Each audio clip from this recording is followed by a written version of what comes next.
আজকের ভিডিওতে বলবো অন্য লোকের কথা শুনে চললে তোমার কি হবে, কি ভালো হবে না খারাপ হবে সেটা আমি আজকে আমার ভিডিওতে বলবো। পুরোটা দেখবে, অবশ্যই স্কিপ করবে না। তোমরা যদি না দেখো তাহলে কিন্তু কোনো কিছু মাথা মুন্ডু কিছুই বুঝতে পারবে না, প্রথমে বুঝবে না। তো আমার মেন বিষয় হলো অন্য লোকের কথা শুনলে কি হয়, ভালো হয় না খারাপ হয় সেটা তোমরা ভিডিও শেষে জানতে পারবে। আমি পুরোটা ভিডিও দেখবে তারপর জানতে পারবে। তো একটা ছোট্ট একটা গল্প বলি, সাধারণ একটা গল্প। তো একটা সাধারণ ছেলে, তার বিয়ে হয়েছে, এবার 30-35 বয়স।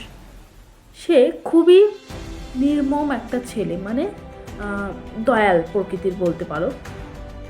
তো সে একটা দোকান করেছে বাড়িতে। তো দোকান করেছে, প্রথমত সে সেই দোকানের একটা সুন্দর একটা সাইনবোর্ড লাগিয়েছে যে এখানে চা পাওয়া যায়। এবার এই দেখে চা না, সেখানে সে লিখেছে যে কাঁচা মিষ্টি সুন্দর চা পাওয়া যায়। তখন লোকে এই দেখেই সেই চায়ের দোকানে ঢুকতো। কাঁচা মিষ্টি চা কেমন আবার? আসলে সেই চায়ে একটু সবসময় শীত গরম সবসময় লেবু ব্যবহার করতো, বিট লবণ ব্যবহার করতো, সেই কারণে চাটা এত সুন্দর হতো। তো কদিন এই করে মোটামুটি 2 মাস তার দোকানটা ভালো চলছিল।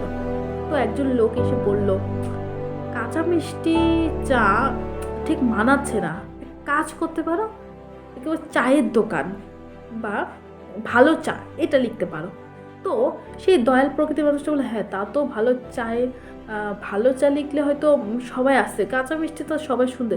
এই কথা শুনে সেই লোকটা সেই সাইনবোর্ডটা পাল্টে দিল, লিখলো কি চায়ের দোকান। এরকম করে কিছুদিন যাওয়ার পর সেই চায়ের দোকান দেখে কেউ আর ঢোকে না, চায়ের দোকান সামনেও আছে তো। এরকম করে মোটামুটি 2-3 মাস সেই লোকটা ভাবলো, আমার দোকানে আজকাল দিন কমে যাচ্ছে কেন, লোকজন আমি তো বুঝতে পারছি না। সেই লোকটা কিছুতেই বুঝতে পারছে না যে আগে এত লোক হতো, জায়গা দিতে পারতাম না, এখন জায়গা পড়ে থাকে। এরকম করে যখন 2-3 মাস চলছিল, তখন আরেকটা লোক এসে সেই দোকানে চা খেয়ে বলছে, তোমার চা তো ভালোই হয়, কিন্তু এই সাইনবোর্ডের লেখাটা একটু পাল্টাতে হবে, এই লেখা থাকলে কখনোই তুমি দোকানে লোক আনতে পারবে না। চায়ের দোকান স্বাভাবিক হয়ে যাচ্ছে, চায়ের দোকান তুমি লিখতে পারো যে দোকানে চা পাওয়া যায়, এটা লিখতে পারলে মানে একটু দোকানে চা পাওয়া যায়, তখন লোকে ভাববে যে দুধ চা, সব ধরনের চা পাওয়া যায়।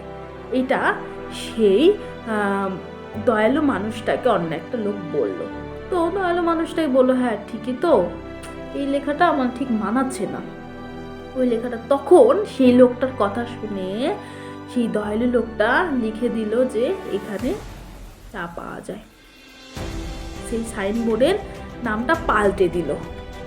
এরপর দেখা গেল যে কিছুদিন যাব সেই 1-2 জন যাও আসতো, এখন তাও আসে না। ধীরে ধীরে দয়ালু মানুষটা তার দোকানটাই ধীরে ধীরে বন্ধ করতে হলো বাধ্য হয়ে। তো সেই মানুষটা কিছুতেই বুঝতে পারলো না আমার এত স্বাদের দোকানটা কিভাবে নষ্ট হলো, সে কিছুতেই বুঝতে পারলো না। চায়ের স্বাদটা একই আছে, কিন্তু দোকানের লোকজন সে একই নেই, লোকজন কমে গেছে। তো এরপর সে, এই গল্প থেকে আমি একটাই বোঝাতে চাইলাম যে লোকের কথা কখনো শুনে চলবে না।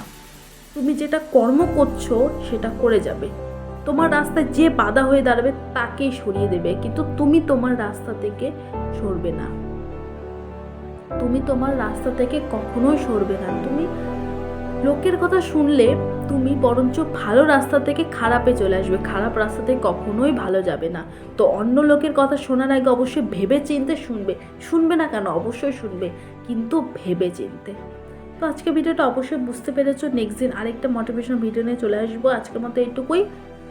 ভালো লাগলে লাইক কমেন্ট শেয়ার করে দেবে। আজকের মতো এইটুকুই।